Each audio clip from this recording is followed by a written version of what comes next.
ons lees eers saam Markus 16. Markus 16, die van u wat u Bybels by u het, of op die skerm wil volg, of die toepassings, die apps wil oopmaak. Volgende Markus 16, ons gaan lees daarvan vers 1 af. Markus 16, toe die Sabbat verby was, het Maria Magdalena, Maria die moeder van Jakobus en Salome, geurende speserye gekoop, sodat hulle hom Jesus nou, kan gaan salf. Baie vroeg op die eerste dag van die week, Sondag met ander woorde, baie vroeg op daai Sondagoggend, kom hulle by die graf, net nadat die son opgekom het. Hulle sê toe vir mekaar, wie sal vir ons die klip van die ingang, van die klip van die graf wegrol? Maar toe hulle opkyk, sien hulle dat die klip reeds weggerol was. Dit was 'n baie groot klip. Hulle moet dit net vir ons bevestig, nee, die skrywer, sodat ons besef, hierdie was nie sommer net ietsie gewees nie, dit was geseël gewees, hierdie graf was verseël gewees met hierdie groot klip. Toe hulle die graf binnegaan, het hulle 'n jong man met 'n lang wit stola om aan die regterkant sien sit, en hulle was ontsteld. Maar hy sê vir hulle, moenie ontsteld wees nie, julle soek Jesus van Nasaret, wat gekruisig is. Hy is opgewek, hy is nie hier nie. Kyk, hier is die plek waar hulle hom neergelê het. Maar gaan sê vir die disippels en vir Petrus, ek gaan voor julle uit na Galilea. Daar sal julle hom sien, soos hy dit vir julle gesê het. Hulle het uitgegaan en van die graf af weggehardloop, want bewing en verbuistering het hulle beetgepak. En hulle het vir niemand iets gesê nie, want hulle was bang. Hulle het vir niemand iets gesê nie, want hulle was bang. Here, dankie vanoggend vir u woord, en ons bid dat u dit vir ons sal oopbreek in ons harte en ons gedagtes, Here, in ons lewens, sodat hierdie opstandingswoord, Vader, werklik waar, ons lewens sal raak op elke vlak, en ons dankie daarvoor in Jesus naam. Ons gaan luister, en Tinus gaan vir ons kom sing, Jesus het, die Here het opgestaan. Dankie, Tinus. Klip is weggerol. Die graf is leeg. Jesus is nie daar nie. Sy liggaam gesteel, in die geheim weggeneem verby 'n hele wag Romeinse soldate, gedurende die Sabbat. Die kanse is taamlik skraal dat dit werkbaar gedoen sou kon word deur die nag, en dit sou beslis nie tydens die Sabbat gebeur het nie. Die Romeine het geen belang daarby gehad dat Jesus se liggaam geskuif of verwyder moes word nie.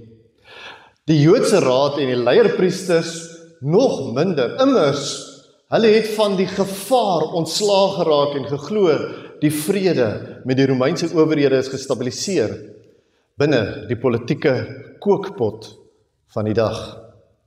Om die waarheid te sê, hulle koop die wagte om. In Matteus se weergawe van die verhaal lees ons dit om 'n leuen te versprei, selfs nadat die wagte oor die gebeure kom berig, gevul met vrees en verwondering, dat dit 'n hemelse aksie was toe Jesus opgestaan het uit die dood. Die Zelote en die ander revolusioniste, hulle was in sak en as. Hierdie man, hierdie Messias, die verraaier van die droom, het sy kans verspeel. En hoe lank gaan hulle nou nog moet wag? So die vraag, waar is Jesus? Ons vind die antwoord in al 4 die evangelies. Luister na die berig soos Lukas dit vertel in Johannes 24. Teen dagbreek op die eerste dag van die week het hulle na die graf gegaan met die geurende speserye wat hulle voorberei het. Hulle ontdek toe dat die klip van die graf weggerol was, en toe hulle ingaan, het hulle die Here Jesus se liggaam nie gekry nie. Hulle was verward hieroor, maar skielik het daar 2 mans met glansende klere by hulle gestaan. Hulle was verskrik en het hulle gesigte na die grond toe gedraai. En die mans het vir hulle gesê, waarom soek julle die lewende by die dooies? Hy is nie hier nie, maar is opgewek. Onthou wat hy vir julle gesê het toe hy nog in Galilea was. Die seun van die mens moet oorgelewer word in die hande van sondige mense, gekruisig word en op die 3de dag opstaan. Hulle het toe sy woorde onthou. Hy het opgestaan. Markus 16:9, wat ons net nou gelees het, nadat Jesus vroeg die oggend op die eerste dag van die week opgestaan het, het hy eers verskyn aan Maria Magdalena. Eers verskyn Jesus aan die vroue, sekerlik omdat hulle dit die mees waarskynlikste sou glo. Daarna sien Johannes en Petrus vir hom, sy naaste disippels, die leeggraf, en natuurlik het die res van die disippels ook toe kom kyk. Verbuisterend. Waarom soek julle die lewende by die dooies?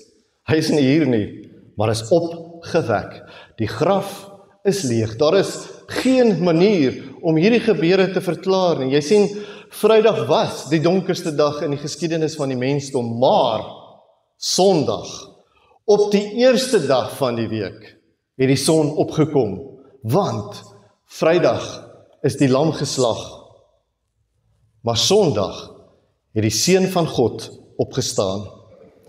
Alles wat was, is afgehandel. Die oue is verby, die nuwe is in werking gestel, die breuk is verby, God is hier teenwoordig. Die mens in die boeie van sonde en die leuen gehul, staan nou in oorwinning. Die dood kon hom nie hou nie. Handelinge 2:24 in die Nuwe Lewende Vertaling sê, God het hom egter van die smarte, daai woord kan ook vertaal word met lyding of pyn, op die greep van die dood gered en hom opgewek, want die dood kon hom nie in sy greep hou nie. Ons tema vanoggend, as daar nie 'n leë graf was nie, was in die eerste plek ons geloof vergeefs en ons steeds vasgevang in die sonde. As daar nie 'n leë graf was nie, was ons geloof vergeefs en was ons steeds vasgevang in sonde, steeds vasgevang in sonde, want ons sou verniet, te vergeefs geglo het. In 1 Korintiërs 15 kom praat Paulus in detail hieroor, want hier was 'n vraagstuk, hier was 'n probleem gewees, en hy sê in vers 1, broers, ek herinner julle aan die evangelie wat ek aan julle verkondig het, wat julle ook aangeneem het, en waarin julle ook vasstaan, waardeur julle ook verlos word, mits julle vashou aan die evangelie woord wat ek aan julle verkondig het, tensy julle te vergeefs tot geloof gekom het, want die wesenlike wat ek ontvang en ook aan julle oorgelewer het is, Christus het vir ons sondes gesterf, volgens die skrifte. Hy is begrawe en op die 3de dag opgewek, volgens die skrifte. En hy het aan Sefas, Petrus, en toe aan die 12 verskyn. Een woord hier, wesenlike. Daar is net 2 redes hoekom ons kerk is. Hoekom ons iets het wat die wêreld nie het nie en nie vir ons kan bied nie. Hoekom ek en jy weet ons het 'n toekoms. Jesus het vir al ons sonde gesterf. Hy het vir ons sondes gesterf. Hy het al ons sonde op hom gedra. Hy is begrawe. Hy is op die 3de dag opgewek. Verlossing, met ander woorde, deel kry aan die lewe, die verhouding met God wat Jesus kom herstel het, en dit word ons en bly ons sin, deur hierdie 4 kernwoorde wat Paulus hier gebruik. Geloof, aanneem, vasstaan, vashou. Geloof, aanneem, met ander woorde, ek maak dit my eie, vasstaan daarin, en vashou daaraan.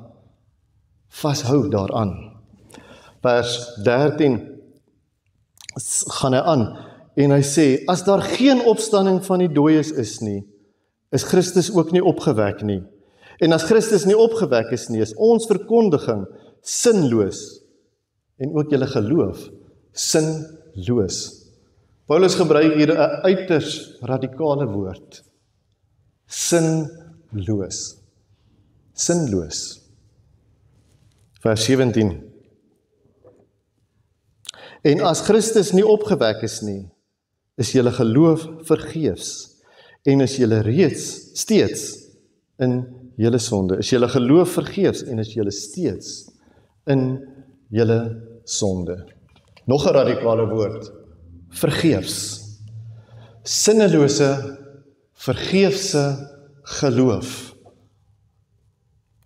Dus, die grootste dag in die geskiedenis van die mens verander alles. Dit verander alles. Tot en met Vrydag was dit donker. Tot en met Vrydag was die wêreld donker en in donkerte gehul. Tot en met Vrydag was die mens vasgevang in die donkerte, in die boeie. Maar Sondag is die lig aangeskakel. En daarom die vraag wat ons onsself moet afvra na hierdie afgelope week, waar ons intens gekyk het na sekere van die aspekte van dit wat Jesus kom doen het, toe hy God se koninkryk kom herbekendstel het aan die mens, is die vraag waarmee ons deur hierdie week, afgelope week gekonfronteer is, die laaste lydingsweek van Jesus. Kies ek lewe of kies ek dood? Kies ek lewe of kies ek dood? Kom ek stel dit anders. Kies jy as 'n verloste, gelowige, vrygemaakte kind van die Here, Christen, om nog te leef soos voor die kruis, asof sonde, dood en hierdie wêreld jou baas is? Of kies jy om te aanvaar wie God sê jy is? Want Jesus het uit die dood opgestaan. As daar nie 'n leë graf was nie, in die tweede plek was ons steeds verlore en sonder enige hoop. Was ons steeds verlore en sonder enige hoop. Vers 17 met weer herhaal, en as Christus nie opgewek is nie, is julle geloof vergeefs, en is julle steeds in sonde, dan is ook diegene wat in Christus ontslaap het, verlore. Met ander woorde, die wat nou reeds gesterf het, wat Christene was, hulle is ook verlore. Indien ons hoop slegs vir hierdie lewe op Christus gevestig is ons ook die bejammeringswaardigste van alle mense. As die graf nie leeg was nie, was ons steeds slawe onder die juk en onder die las van die sonde vasgepen. Ons sou steeds verlore gewees het. Dan was sonde, dood, vrees, die wêreld, die leuen van die Satan steeds ons bewaker wat ons in die gevangenis van hierdie donker wêreld vasgehou het. Hopelose mense soos die res van die wêreld rondom ons. Vasgenaal in die krisis van die oomblik. Vasgenaal in die krisis van die oomblik waarin jy dalk sit.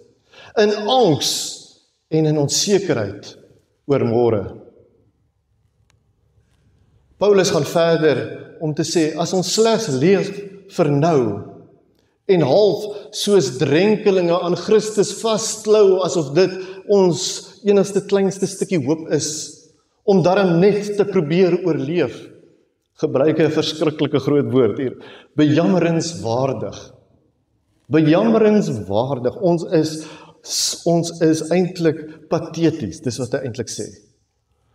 Dan kan ons maar eerder, sê hy verder in vers 32 en 33, soos die wêreld, maar die oomblik geniet, en net vir hierdie oomblik leef, want wat maak dit dan nou saak? Bejammeringswaardig, smaakloos, ligloos, droë kanale. Maar nee, daar is meer.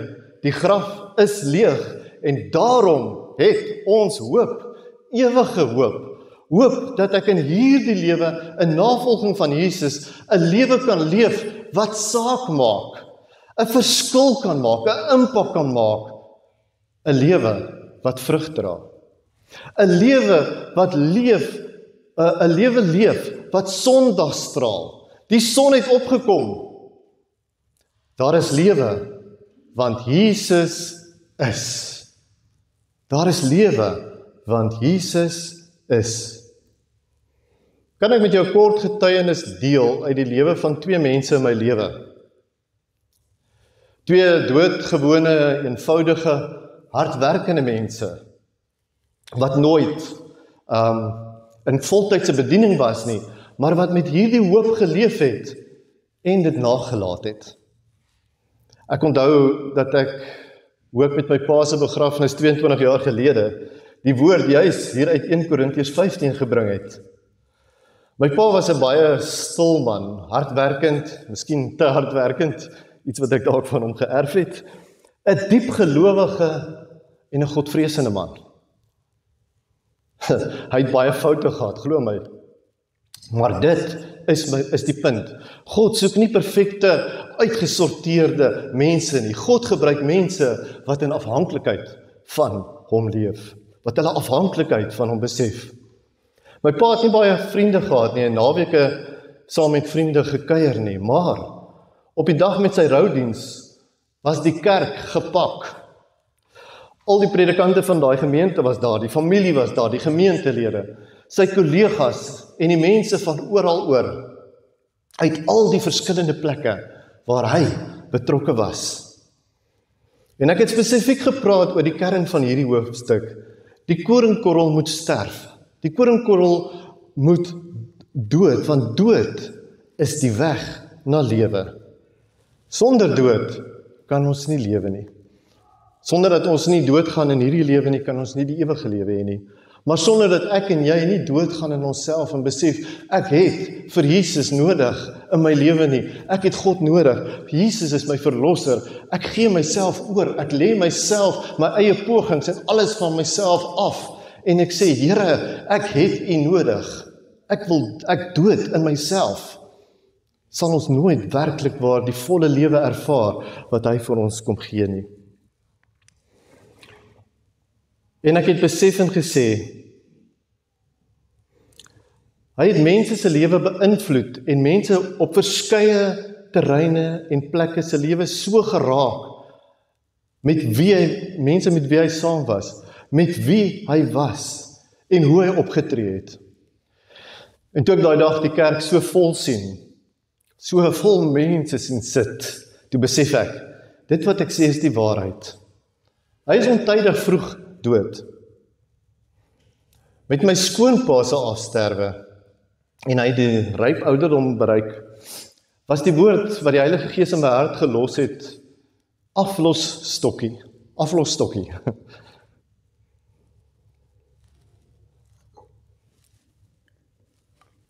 My skoonpa het Jesus geleef, gestraal, 'n werklikheid gemaak in sy daaglikse lewe. Hy was 'n ongelooflike talentvolle en merkwaardige mens. Waar hy was en waar hy gewerk het hy mense se lewens positief geraak. Maar toe besef ek, nou is dit ons taak om voort te gaan daarmee.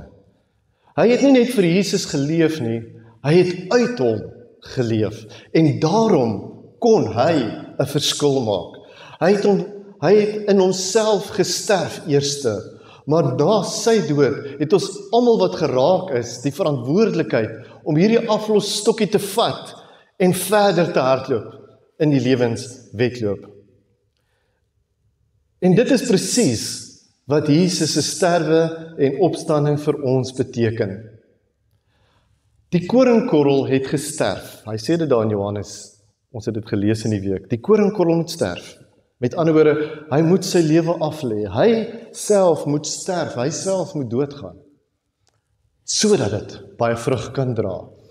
Soos wat hierdie mense in hulle eie onvolmaaktheid, eie foute, eie swakhede gesterf het en geleef het. Maar Jesus uitgestraal het. So is dit my en jou taak om die stokkie te vat wat Jesus vir ons los. Hy maak ons sy disippels. Hy gee vir ons daai stokkie om verder te hardloop. Dit is ons hoop waarmee ons nou leef, want die graf was leeg. Ons leef met hoop omdat ons weet dat te midde van hierdie wêreld, te midde van die vlees en ons daaglikse stryd, hierdie tydelike wêreld waarin ons nou is, in 'n ewige glorie gaan verander. Ons leef daagliks Jesus, die koninkryk van God. Ons kies lewe en ons werk net getrou. God sal die vrug uit die koringkorrel laat opspruit. Ons is mense van hoop, want daar was 'n leë graf. As daar nie 'n leë graf was nie, in die derde plek kon ons nie in oorwinning oor dood en sonde leef nie. Kon ons nie in oorwinning oor dood en in sonde leef nie. Die hoogtepunt van hierdie hoofstuk, vers 53, sê Paulus, want hierdie verganklike liggaam, hierdie liggaam, waarin ek en jy rondloop en waarin ons mekaar ken, mekaar se hand skud, vir mekaar drukkies gee, mekaar in die oog kyk, wat ons mee doen wat ons moet doen hier op aarde, want ons kan dit nie doen sonder hierdie liggaam nie. Hierdie verganklike liggaam, sê hy, moet met die onverganklike bekleed word, en hierdie sterflike liggaam met onsterflikheid. En wanneer ons hierdie verganklike met die onverganklikheid en hierdie sterflike met die onsterflike bekleed word, sal die woord wat geskryf staan vervul word. Die dood is verslind in oorwinning. Die dood is verslind in oorwinning. Dood, waar is jou oorwinning? Dood, waar is jou angel? Dood, waar is jou oorwinning? Dood, waar is jou angel? Die angel van die dood is die sonde, en die krag van die sonde lê in die wet. Met ander woorde, om dit self te probeer doen, om nie te sterf van jouself en te besef ek het Jesus nodig nie, maar self te probeer om God se guns te wen. Maar aan God die dank wat aan ons die oorwinning gee deur ons Here Jesus Christus. Daarom, my geliefde broers, wees standvastig en onwrikbaar en wy julle ten volle aan die werk van die Here, omdat julle weet dat julle arbeid in die Here nie vergeefs is nie. Die werk word voortgesit. Die aflosstokkie word gevat. Jy is 'n oorwinnaar. Jy is 'n oorwinnaar. Jy is 'n oorwinnaar. Elke dag as jy opstaan, kan jy kies. Jy kan elke dag as jy opstaan, lewe kies. Want jy is 'n oorwinnaar. Johan gaan vir ons 'n stukkie musiek speel as hy reg is.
Jy is 'n oorwinnaar.